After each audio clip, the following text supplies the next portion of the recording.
Live from the Ball State News Center, this is NewsLink Indiana in high definition. Welcome to NewsLink Indiana. I'm Abby Kirk. And I'm Lafayette Jordan. Thanks for joining us. Ball State is in a buzz after a prestigious award that is being given to a senior some students say is undeserving. NewsLink Indiana Cameron Riddle explains why. Lafayette, it all started 2 years ago when Chloe Anagnos, the then Student Government Association ingoing president, defended her ownership of a Confederate flag.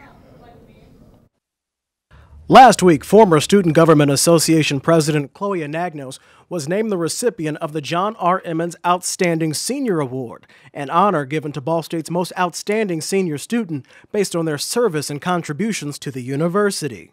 After excelling in SGA, Anagnos was crowned Miss Ball State in 2014. It was in 2013 that Anagnos was the owner of a battle flag. She told the Daily News she would, quote, defend it until the day I die. Her ownership of the flag stirred up controversy when she was named Outstanding Senior last week. Students then blasted Ball State and Anagnos online, saying she is a bad representation of the senior class. Anagnos, who spent summers in Alabama, said the flag is a seasonal decoration and not a symbol of racism. Nicole Etchison, an Alexander Bracken professor of history, says in the past 50 years, the Confederate flag has taken on a new meaning as an anti-integration symbol. A lot of modern-day white Southerners want to separate the Confederate flag from the issue of race totally, and they do it by saying that it was the soldier's flag and it stands for the homage and courage of our ancestors. It doesn't have anything to do with race. Students like Kane San Miguel say it's that fact that's the problem, that Anagnos didn't understand why the flag was offensive to some and took so long to acknowledge the words that hurt others. The fact that she was awarded the Most Outstanding Senior Award without that article being taken into consideration is troubling for me. So that's why it's relevant today, because she is now serving as the figurehead of my senior class. And if she still is in alignment with those statements that she made in 2013, she does not represent me nor a lot of minority students. In a statement sent over the weekend to the Daily News, Anagnos said, "I have always been an advocate for equality and diversity among all facets of life, but I haven't always been as culturally aware as I am today. I'm graduating from Ball State more culturally aware and appreciative than when I enrolled 4 years ago. These 4 years have changed my life and how I see the world." DeMarcus Post had been a vocal critic of Anagnos, but now says his concern is a bigger conversation about race at Ball State. I don't want Chloe to feel like anyone was ever trying to attack her. Like I said, on social media, I like her toms, I like her outfits. We're not cyberbullying her, we're cyberbullying the issue. Like if there's an issue like this and no one is wanting to talk, that's the scariest part of it. We reached out to Chloe Anagnos for a comment on this story, but she declined that offer. And another turn of events here at Ball State as the campus continues to buzz over this story. A student, Christopher J. Taylor, contacted Ball State administrators for comment and wanting to know when the university would speak out on this story. The response he got was to not bite the hand that feeds him. We'll have more on this story tomorrow right here on NewsLink Indiana. Reporting in the newsroom, Cameron Riddle, NewsLink Indiana. Senator Dan Coates announced today he will not seek re-election in 2016. The 71-year-old Republican from Indiana says it's time to pass the demanding job to the next generation of leaders. Coates first served in the Senate from 1988 through 1999, then was elected to the Senate again in 2010. Between his Senate terms, Coates served as the U.S. ambassador to Germany. Coates retiring will open up the seat for his longtime rival Democratic Senator Evan Bayh. Texas Senator Ted Cruz announced his bid for the Republican presidential nomination at Liberty University on Monday. NewsLink reporter Felicia Donaldson is here to tell us about more. I got the chance to interview Dustin Meeks, who is a member of the college Republicans. He told me about his concerns about Cruz being too conservative to win a general election, but he does admire the senator's consistency in standing for his party ideals. I like him as a politician, and I think that he's a really brilliant worder, but But all of that, right, all of the principle and having a strong platform that your party believes in and bringing order, none of that can really overcome being the farthest right candidate. So what did the University Democrats say about this? They believe that even though he made his announcement early in the race, it won't be enough to win the nomination for his party. They think he lacks some leadership skills and is too far right to gain support from all the Republicans. Yeah, well, we will definitely see coming up in the next presidential election. Telecommunications professor Trish Fluke from Ball State University is currently working on Soul Communities, a project promoting the small towns of Indiana. Fluke, instructor of telecommunications at Ball State University, and I'm the photographer and researcher behind the Small Town Indiana project. There was a study done, the reason why it's called Soul of Indiana, because there was a study done by the Knight Foundation that looked at what kept people, young people, in a community. And it's not jobs. I mean, doesn't rank the highest. It's places to gather, or and aesthetics, like how pretty the buildings are, parks, that sort of thing. Within this county near Muncie, there's Gaston, and there's Selma, there's Parker City, there's Yorktown, there's up north, there's Hartford City. It's going to take me, I've divided the state into basically 6 or 7 regions, and then each year I'm going to try to cover 2 of them. So I'm thinking I'll get done by 2018. I'm not photographing every town, but just, in a county, I'll try to cover a lot of them. Then that will all be donated to the Ball State Archives. The photos are going to be given to the Indiana Bicentennial Commission, the Indiana Office of Tourism Development. They will be available to the communities themselves if they want access to the material for their own promotional purposes, and then given to any state agency that is interested in using it as either to highlight the rural elements or communities, or to disseminate some of the ideas that coincide with the project that my objectives. A national non-for-profit has purchased a 2,000-year-old Native American earthwork in Yorktown. The land was purchased by real estate developer Larry New, who agreed to sell the property to the New Mexico's-based Archaeological Conservancy. The land was sold for $20,000 and was appraised for over $200,000, according to the Star Press. The site is located between Muncie and Yorktown. Native Americans originally formed small circular earthworks and burial mounds on the land long ago. It's almost April, but it doesn't really feel like April. It almost feels like February.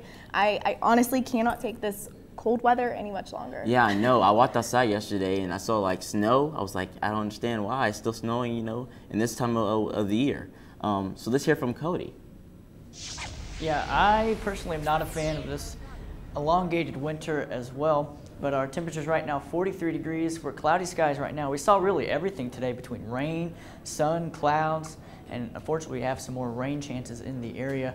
Some rain pretty much all of Muncie area, and down to the south though, that's where we're keeping an eye on for some stronger storms in southern Indiana and even further back towards southern Missouri. As you can see this here, complex of storms has really blown up over the last couple of hours. That's going to move our way tonight, and a slight chance of some severe weather in parts of Indiana. Coming up, I'll have details on when you can expect the storms to arrive, what places in Indiana will see a chance of severe weather, and I'll also have details on another chance of rain for tomorrow night and a big-time cool down in store for later this week. Coming up, find out what President Obama is saying about Afghanistan troops. And find out why a local Muncie club is closing. Stay tuned. Pretty much a good day for me would be people leaving their hands off of me. I'm always called names. Everywhere that I go, there's always someone calling me names, calling me gay. I've been choked, thrown up against a wall, punched. Nobody's ever tried to help me.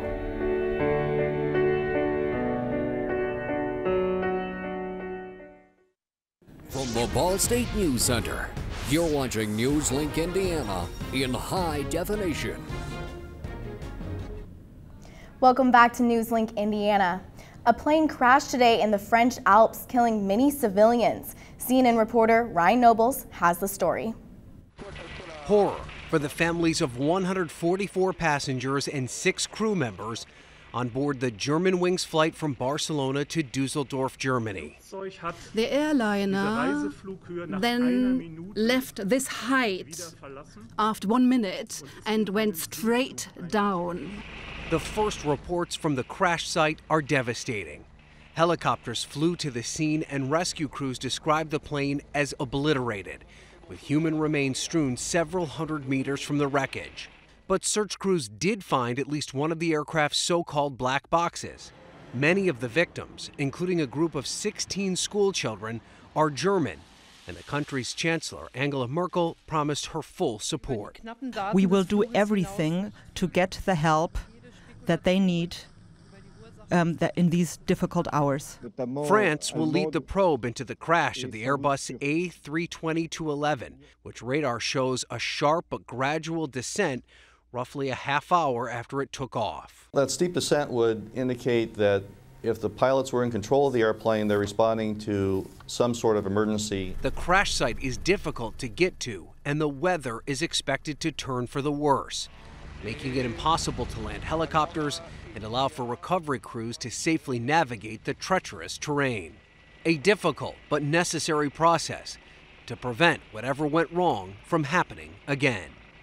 In Washington, I'm Ryan Nobles reporting. The terrain was difficult to land the helicopters at the crash site, which makes it hard for recovery crews to arrive at the scene. However, it is needed in order to ensure the accident won't happen again. President Obama says that Afghanistan is a very dangerous place and that taking American forces out of the area will be slowed down through the end of the year. The plan is to reduce 10,000 troops by half. President Obama also said that the full drawdown will be completed by the end of 2016. President of Afghanistan, Ashraf Ghani, visited the White House today and told the president that more backup is needed. He is expecting a tough fight from extremists this spring. Muncie's Topless Bar will be closing after the end of business Saturday night.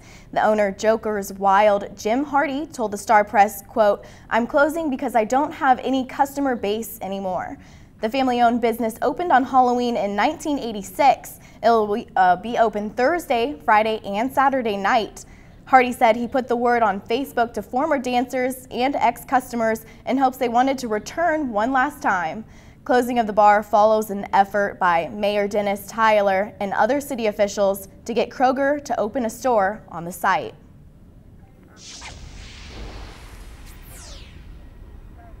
Is there more snow on spring this way, or when we return, Cody Bailey has full weather forecast? The next 30 seconds can save you a lot of money. Just do your laundry in cold and stick to full loads. Auto-sleep your computers. Plug your gadgets in a power strip and switch it off when you're done. Headed out? Turn back your thermostat by 10 degrees. And drive sensibly. The more energy you save, the more money you save. Find other great tips at energysaver.gov. The Ball State News Center.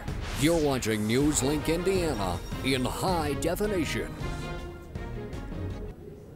We had a little bit of sunshine today, which gave me a little bit of hope, but I forever think that winter is going to haunt us. Yeah, it seems like, winter can never make a decision. It's either here or it's not here. So I'm ready for spring, official spring, for a long, consistent spring. So let's hear what Cody has to say about the weather.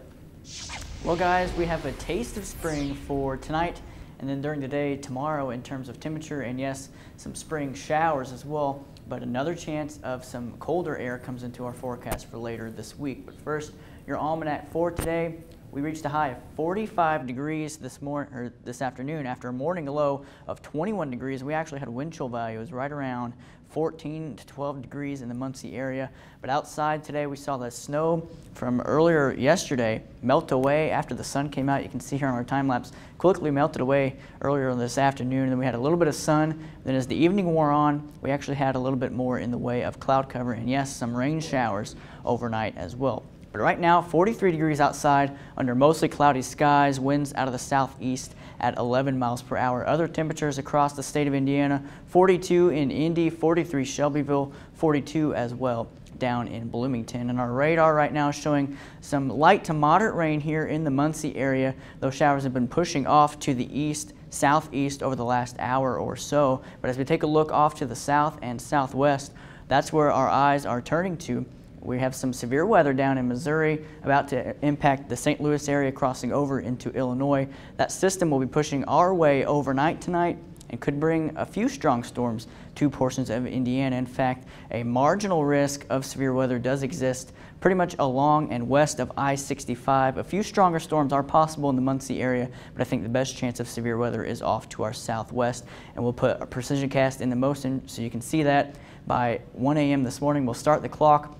Those showers and thunderstorms push through the area. A few lingering showers by tomorrow morning. Those will quickly move away, and we'll be left with a little bit of sunshine before sunset tomorrow. I do think we'll see a little bit more clouds than sun during the day. As we go through tomorrow night, another round of showers and storms. A few could be strong once again. Pushes up from the south and west. Here we are at 4 a.m. Wednesday night, early Thursday morning. Those showers and storms push through the Muncie area. Some heavy rainfall at times.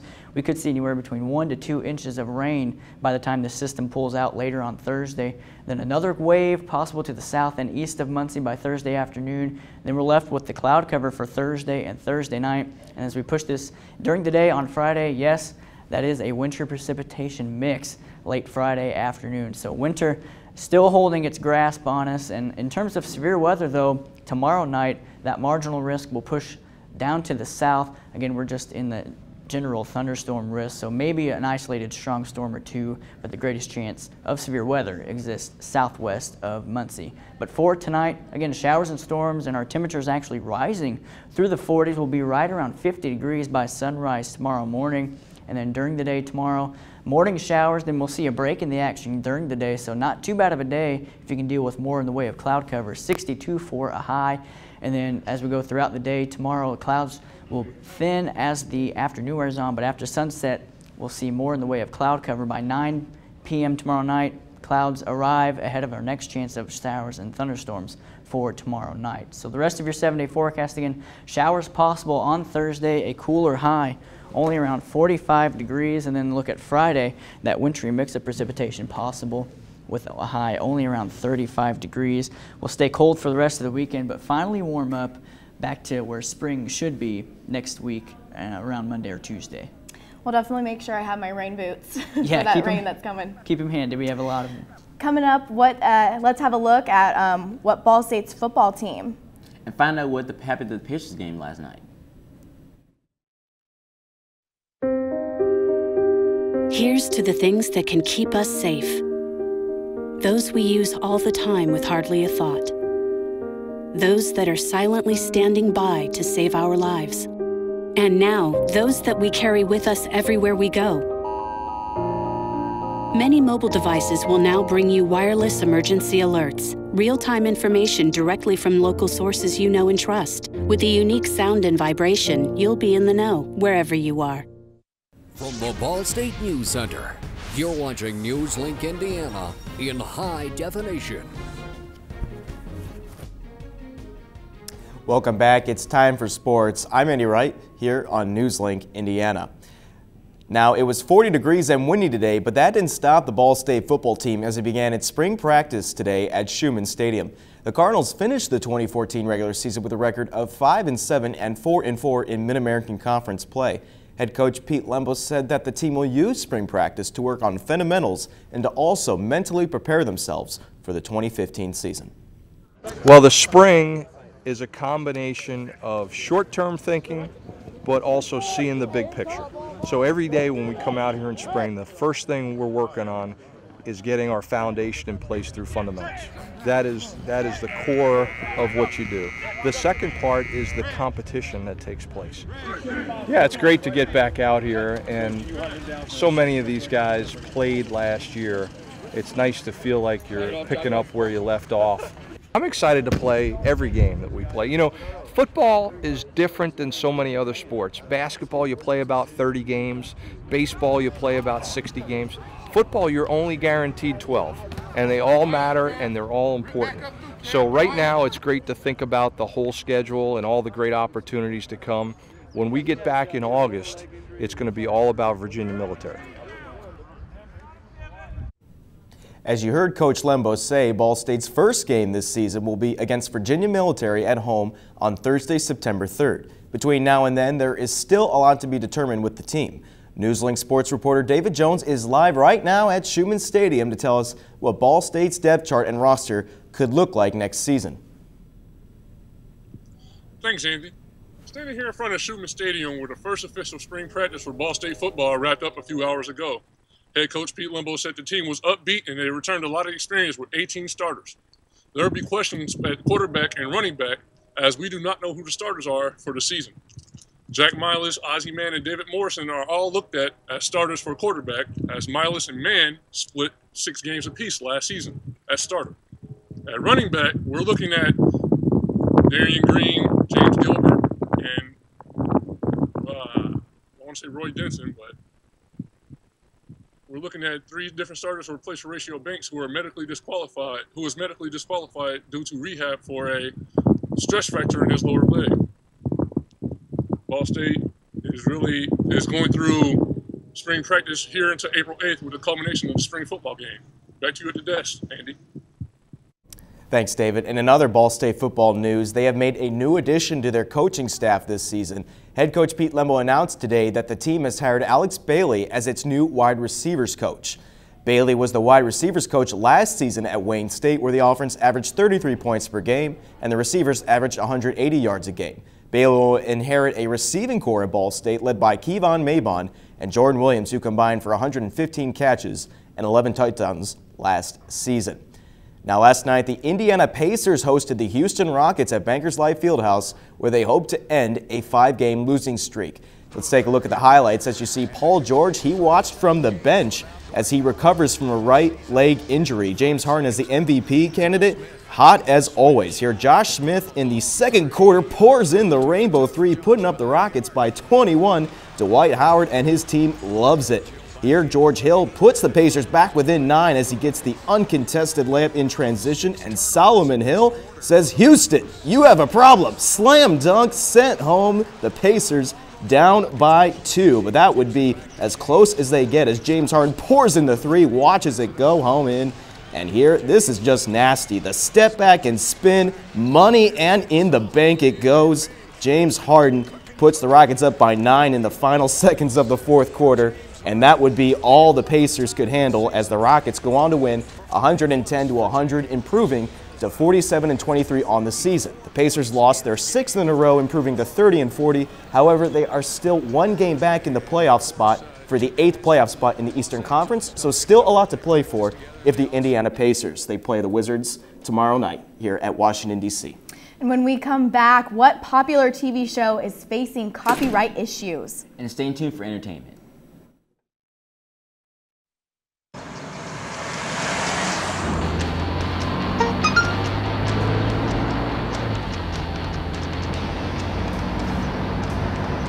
The average text takes your eyes off the road for nearly 5 seconds.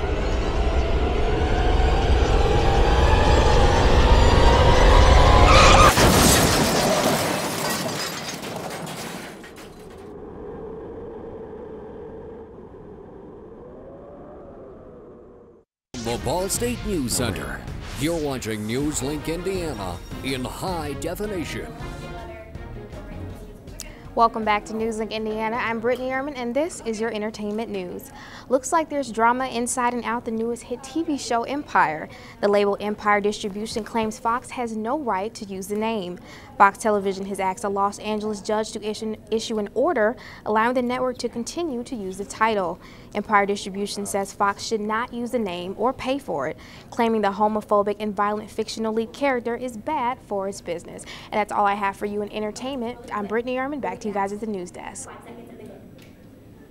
Could you give us an update on the final weather? We got storms tonight, storms tomorrow, then cooler weather for the end of the week as we head into the weekend. All right, well, that's all for tonight. Watch NewsLink Indiana at 9 p.m. tomorrow night here on Cardinal Vision. Be sure to like us on Facebook and follow us on Twitter. Have a good night.